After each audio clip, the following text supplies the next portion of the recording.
बिस्मिल्लाहिर्रहमानिर्रहीम। अस्सलाम वालेकुम।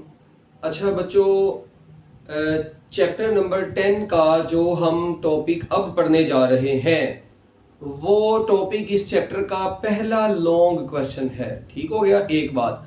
और ये टॉपिक बहुत ही ज्यादा इंपॉर्टेंट है। ठीक है, तो जिस बच्चे ने इस टॉपिक को अच्छे तरीके से समझना है वो पूरी वीडियो को मुकम्मल तौर पे बिल्कुल, ठीक है ना, आइसोलेट होके बैठ जाए और मुकम्मल तौर पे इसको अच्छे तरीके से समझेगा तो उसको फिर ये टॉपिक मुकम्मल तौर पे समझ आ जाएगा। ठीक है, और आपको इसके लिए इससे पहले जो मैंने 3 लेक्चर्स इस चैप्टर के दिए हैं ना, काइंडली पहले जरा एक मरतबा आप लोग उन 3 लेक्चर्स को अच्छे तरीके से पढ़ लें ताकि सिंपल माइक्रोस्कोप को समझने में आप लोगों के लिए आसानी हो।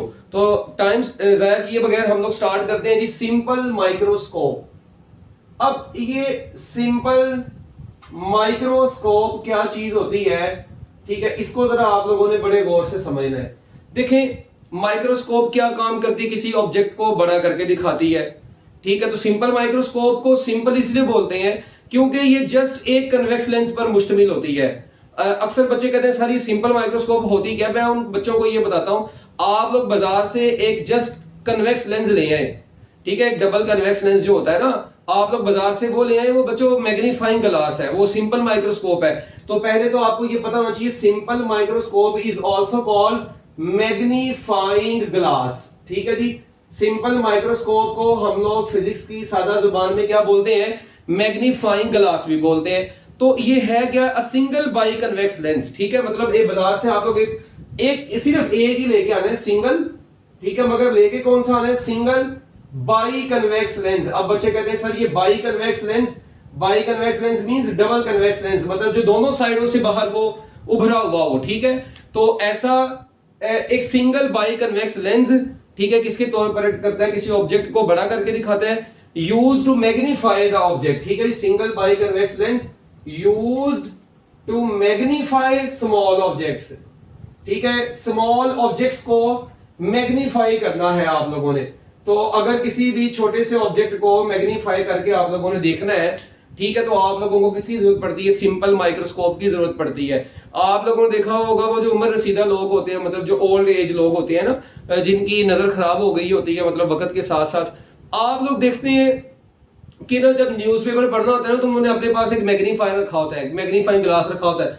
वो उस मैग्नीफाइंग ग्लास से जो है न्यूज़पेपर के ऊपर देखते हैं तो वो लफ्ज उनको बड़े नजर आते हैं। ठीक है, आप लोग भी तजर्बा करके देख लेना। ठीक है, तो खैर बताने का मकसद ये था कि एक सिंगल बाई कन्वेक्स लेंस लें जो किसी भी ऑब्जेक्ट को बड़ा करके दिखा देगा, तो वो क्या कहलाएगा, मैग्नीफाइंग ग्लास, या उसे क्या बोलेंगे, सिंपल माइक्रोस्कोप बोलेंगे। अब हम लोग इधर पढ़ेंगे क्या, इसकी एक्सप्लेनेशन में हम लोग इसकी मैग्नीफाइंग पावर जो है ना, ठीक है, वो डिराइव करेंगे, इसका फार्मूला डिराइव करेंगे इसकी मैग्नीफाइंग पावर का। तो सबसे पहले तो आप लोगों को इसकी डेफिनेशन ये पता होनी चाहिए कि मैं डेफिनेशन बोलता हूं, अ कन्वेक्स लेंस। ठीक है जी, डेफिनेशन बेशक लिख लें, a convex lens that is used to magnify the object. ठीक है जी, एक ऐसा लेंस जो किसी ऑब्जेक्ट को मैग्नीफाई करेगा। ठीक है, और कैसे करेगा वो अब हम लोग देख लेते हैं। तो अब देखें भी, इसका मैं आप लोगों को एक छोटी सी रीजन बताता हूं। पहले मतलब आप लोग इसकी डेफिनेशन लिख ली, डेफिनेशन के बाद आप लोग हेडिंग बना सकते हैं इसकी एक्सप्लेनेशन की। अच्छा, अब एक्सप्लेनेशन में क्या देखें, एक ना ये मैंने आप लोगों को बातें पिछले लेक्चर में भी बताई थी, अगर आप लोगों को याद हो। हमारे पास सपोज करते हैं जी यहाँ पर एक ये खूबसूरत ब्यूटीफुल आंख है जी एक। ठीक है, इसके सामने एक ऑब्जेक्ट पड़ा हुआ है यहाँ पर। ये ऑब्जेक्ट इस वक्त आई के बिल्कुल करीब पड़ा हुआ, मतलब यहाँ पर ये ऑब्जेक्ट पड़ा हुआ है ऐसे। ठीक है, ये एक ऑब्जेक्ट है जो कि इस वक्त आंख के सामने पड़ा हुआ है। ठीक है, अच्छा, अब ये जो ऑब्जेक्ट आंख के सामने पड़ा हुआ है, क्या ये ऑब्जेक्ट आंख से कोई एंगल बना रहा है, ऑब्वियस सी बात है।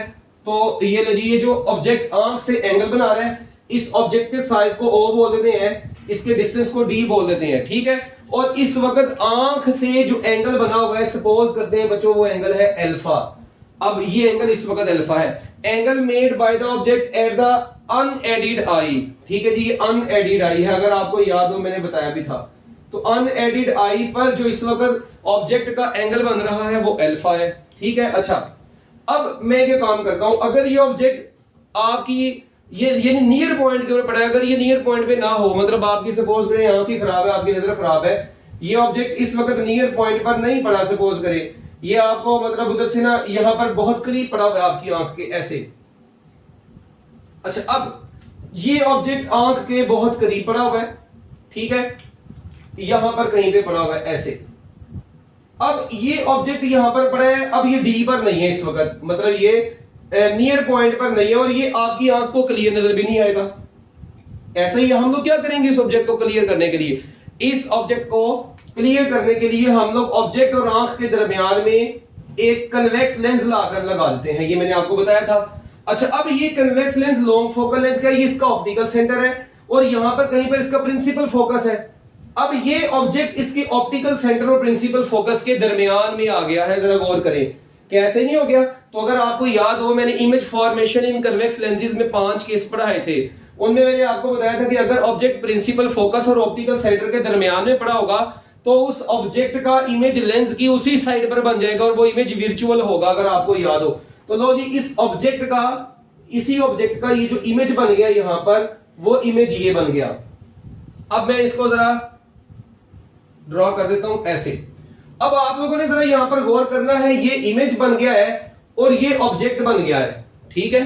मतलब अगर ऑब्जेक्ट लेंस के ऑप्टिकल सेंटर और प्रिंसिपल फोकस के दरमियान में आ जाएगा तो ये लेंस इस ऑब्जेक्ट का इमेज उसी साइड पर बनाता है जिस साइड पर ऑब्जेक्ट पड़ा होता है। इसका मतलब ये हुआ कि अब मैं यहां पर कुछ थ्योरी लिख सकता हूं, मतलब थोड़ी बहुत जो है थ्योरी अब इसकी हम लोग बना सकते हैं कि जब कोई ऑब्जेक्ट आंख के बहुत करीब आ गया, आंख को क्लियर नजर नहीं आया, हमने कन्वेक्स लेंस यूज किया। ये कन्वेक्स लेंस एक्चुअली क्या कर रहा है, इस ऑब्जेक्ट को मैग्नीफाई कर रहा है, इसीलिए इस कन्वेक्स लेंस को क्या बोलते हैं कि सिंपल माइक्रोस्कोप है, मतलब सिंपली ऑब्जेक्ट को बड़ा करके ये दिखा रहा है। अब ये जो इमेज यहां पर बना है ना, तो एक तो चीज हमें पता चल गई कि object lies between optical centre and principal focus of the convex lens. So this convex lens will form the image of this object which is विर्चुअल।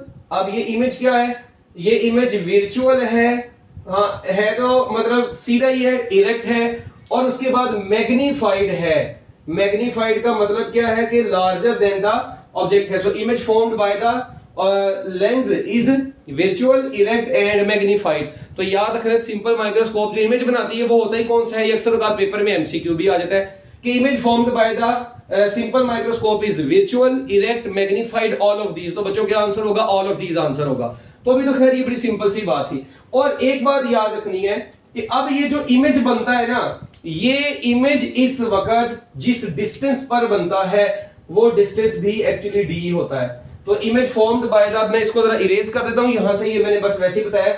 इसका मतलब ये जो जाहिर बात है ना, ये इमेज आपकी आंख को क्लियर नजर उसी वक्त आएगा जब ये किस डिस्टेंस पर बनेगा, डी डिस्टेंस पर बनेगा। तो याद रखना है जी, यहाँ पर जो Q है वो बेसिकली किसके बराबर है, D के बराबर है, यानी जो इमेज बने ये नियर पॉइंट के ऊपर जाके बनेगा। ठीक हो गया, लो जी, ये थी कुछ बातें जो कि आप लोगों को इसमें पता होनी चाहिए। अब हम लोगों ने इसकी मैग्नीफाइंग पावर का फार्मूला डिराइव करना है और मैंने आपको याद होगा ये भी बताया था लास्ट लेक्चर में कि ये जो इमेज आंख से एंगल बनाता है ना, ये एंगल को हम लोग किसका नाम देते हैं, बीटा का नाम देते हैं। ठीक है, अच्छा अब हम लोगों ने क्या मालूम करनी है, मैग्नीफाइंग पावर। क्या मालूम करनी है बच्चों, मैग्नीफाइंग पावर। तो मैं इधर लिखूंगा टू फाइंड मैग्नीफाइंग पावर।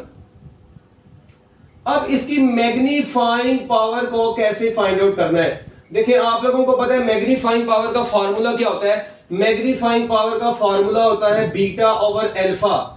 अब ये ऑब्जेक्ट जो है ना बड़ा छोटा है, ठीक है, तो इसका जो आंख से मतलब एंगल बन रहा है वो क्या होता है, बहुत स्मॉल होता है। तो ये आप लोगों को पता होना चाहिए, फॉर स्मॉल एंगल्स के लिए हम लोग इसी को क्या लिख देंगे, बीटा की जगह पर टेंजेंट बीटा आ जाएगा और अल्फा की जगह पर टेंजेंट अल्फा आ जाएगा। ये भी मैं आपको सारे कॉन्सेप्ट प्रीवियस लेक्चर में बता चुका हूं। अब हम लोगों ने क्या काम करना है, हम लोगों ने एक मरतबा टेंजेंट अल्फा निकालना है और एक मरतबा टेंजेंट बीटा निकालना है और हमारी मैग्नीफाइंग पावर आ जानी है। अच्छा, अब टेंजेंट बीटा कैसे निकालना है, अब यहां पर रोला है जी टेंजेंट अल्फा और टेंजेंट बीटा निकालने का। तो चलिए जी, सबसे पहले तो टेंजेंट अल्फा देखते हैं। देखो भाई, टेंजेंट अल्फा के लिए आपको ये ट्राइंगल नजर आ रही है, अगर आप लोग थोड़ा सा गौर करें ना, तो इस ट्राइंगल में ये जो एंगल आपको नजर आ रहा है ये अल्फा है, ये डिस्टेंस d है, ये size of the object o है। तो यहां पर टेंजेंट अल्फा अप्लाई करें, परपेंडिकुलर ओवर बेस होता है फार्मूला, तो परपेंडिकुलर ओवर बेस। अब अल्फा के सामने वाला परपेंडिकुलर है o और बेस यहां पर d है, तो टेंजेंट अल्फा बच्चों बराबर आ गया है O ओवर D के। अब ये टेंजेंट अल्फा आप लोगों के पास O ओवर D आ गया है। अब आप लोगों ने क्या मालूम करना है, इसी तरह टेंजेंट बीटा अब आप लोगों ने फाइंड आउट करना है। अब जो टेंजेंट बीटा आप लोगों ने मालूम करना है, उस टेंजेंट बीटा के लिए भी आप लोगों को दूसरी ट्रायंगल यूज करनी पड़ेगी, ये वाली। अब इस ट्रायंगल में क्या हो रहा है, ये जो आपका इमेज बना है, ये डायग्राम अकॉर्डिंग टू स्केल नहीं है, बस वैसे समझाने के लिए बना रहा हूं। अब ये Q जो बना है ये D के बराबर है, ये एंगल बीटा है और ये I है, ठीक है। तो अब यहां पर टेंजेंट बीटा का अगर फार्मूला अप्लाई किया जाए तो टेंजेंट बीटा यहां से किसके बराबर आ जाएगा, ये टेंजेंट बीटा बराबर आ जाएगा परपेंडिकुलर ओवर बेस। तो अब परपेंडिकुलर यहां पर क्या है, थीटा के सामने वाला परपेंडिकुलर, तो बीटा के सामने जो परपेंडिकुलर है वो I है और बेस यहां पर Q है, ठीक हो गया। अब इसका मतलब है कि ये इसी Q को आप लोगों को पता है मैं D भी लिख सकता हूं, क्योंकि मैंने बताया था Q is equal to D है। तो लो जी टेंजेंट बीटा आप लोगों के पास जो आ गया है वो I ओवर D आ गया है। हम लोग इन दोनों को इक्वेशन नंबर ए में पुट कर देंगे। जब हम लोग इन दोनों को इक्वेशन नंबर ए में पुट कर देंगे तो इक्वेशन नंबर ए में m इज इक्वल टू क्या है, m is equal to tangent beta over tangent alpha है। अब टेंजेंट बीटा जो है वो है I ओवर D और ये है O ओवर D, ठीक है। तो मुझे बताएं ये क्या बन जाएगा, I over D into D over O। D से कैंसिल हो गया तो I m किसके बराबर आ गया, m बराबर आ गया I over O, size of the image divided by size of the object. लो जी ये आप लोगों के पास मैग्नीफाइंग पावर इस वक्त सिंपल माइक्रोस्कोप की यहां तक आ गई है। अच्छा अब इसको जरा एक मरतबा नोट कर लें।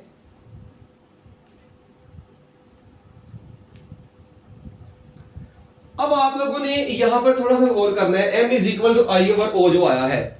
अब आप लोग देखें हम लोगों ने ये फार्मूला पढ़ा हुआ है, also m is equal to Q over P भी होता है, Q ओवर P या I ओवर O, ठीक है। और इसी फार्मूले को मैं ऐसे भी लिख सकता हूं further, m is equal to D over P, ठीक है जी, I over O Q over P। मतलब D ओवर P भी तो लिख सकते हैं ना, क्योंकि Q किसके बराबर था, मैंने अभी शुरू में बताया था कि Q किसके बराबर है बच्चों, Q D के बराबर है। तो Q की जगह पर D भी आ सकता है, इसको कर ले नोट। हरी अब जल्दी जरा मिनट लगा दो।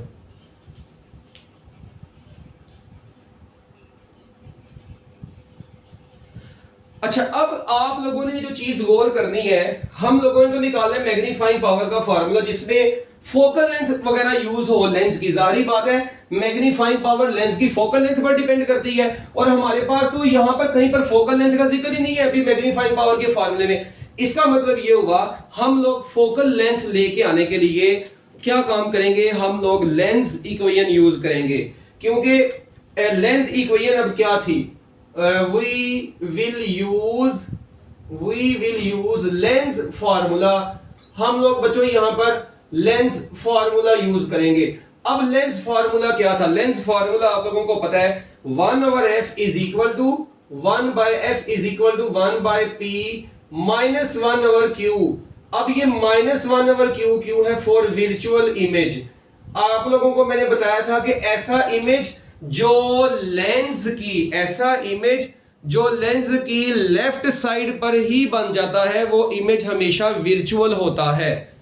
देखिए ना, अगर आप लोग गौर करें ये जो इमेज बना है ये इमेज लेफ्ट साइड पर ही नहीं बन गया, तो ये तो इमेज वर्चुअल है, ठीक है। तो आप लोगों को ये पता होना चाहिए वर्चुअल इमेज के लिए जो Q होता है वो नेगेटिव होता है, इसलिए यहां पर माइनस आ जाएगा। अच्छा अब मैं आप लोगों को पता है Q की जगह पर D भी लिख सकता हूं, तो 1 over f is equal to 1 over p minus 1 over d, क्योंकि Q D के बराबर है। अच्छा अब मैं ना D से मल्टीप्लाई करवा देता हूं पूरी इक्वेशन को, मल्टीप्लाई बाय D, ठीक है, टू द होल इक्वेशन। तो D से मल्टीप्लाई करवाने से क्या होगा, ये 1 over f is equal to 1 over p minus 1 over d है। अच्छा मैंने अब सारी इक्वेशन को D से मल्टीप्लाई करवाया, ये भी D बन गया, ये भी D बन गया, ये भी D बन गया। अब D से मल्टीप्लाई होगा, इसका फायदा क्या होगा, आप लोग फायदा देखें यहाँ पर D ओवर P, ये D ओवर P नजर आ रहा है, इसका फायदा ये कि इस D ओवर P की जगह पर मैं M लिख सकता हूं, ठीक है। और ये तो D से कट गया, इसका मतलब ये हुआ कि जो D ओवर P था ये तो M के बराबर था, तो जब इसकी जगह पर M आ जाएगा तो ये बन जाएगा D over F is equal to M minus 1। तो m is equal to 1 plus D over F. ठीक हो गया। तो लो बच्चों, ये है magnifying power of simple microscope. आप लोग ये अपनी मैटर की क्लासेस में भी पढ़ चुके हैं। तो अब यहां पर जो चीज गौर करने वाली है वो ये है कि m का फोकल लेंथ के साथ इनवर्स रिलेशन है। ये d यूजुअली तो 25 सेंटीमीटर होता है, ये तो फिक्स्ड हो गया। तो m का f के साथ क्या रिलेशन हो गया? Inverse relation.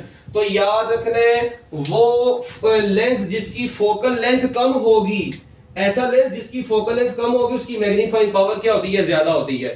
तो लो जी, ये कुछ बातें थी इंपॉर्टेंट जो कि आप लोगों को इस टॉपिक के हवाले से पता होनी चाहिए थी। ठीक है, ज्यादा इसकी डेरिवेशन ही थी इंपॉर्टेंट।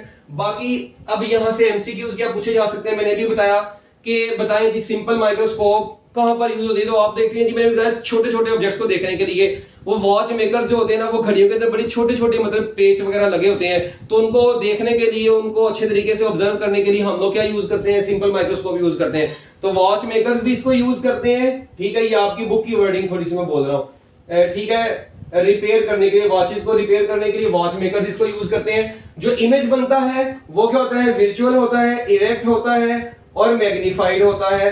एक बात और फिर ये पूछा जाता है कि सिंपल माइक्रोस्कोप में जो इमेज होता है उसका डिस्टेंस क्या होता है? तो याद रखना है, सिंपल माइक्रोस्कोप में जो फाइनल इमेज बनता है वो नियर पॉइंट पे बनता है, मगर उसका जो डिस्टेंस होता है वो नेगेटिव में लिया जाता है। ठीक है, और इसीलिए तो हम लोगों ने यहाँ पर माइनस ही पुट किया था इधर। ठीक है, अच्छा, उसके बाद आप लोगों से ये भी पूछा जा सकता है जी मैग्नीफाइंग पावर का फार्मूला क्या होता है? 1 प्लस डी ओवर एफ।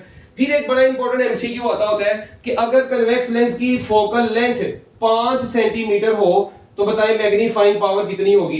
तो मेरा ख्याल है इसमें कोई मुश्किल चीज नहीं है, आप लोगों ने फार्मूला पढ़ लिया, m is equal to 1 plus D over F.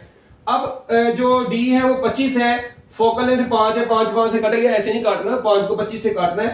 तो 1 प्लस 5 बचेगा तो आंसर आ जाएगा 6। तो इसका मतलब मैग्नीफाइंग पावर कितनी आ गई है? 6 आ गई है। तो अब यहां से एमसीक्यू आ सकते हैं, मतलब if you are given the focal length you can calculate magnifying power.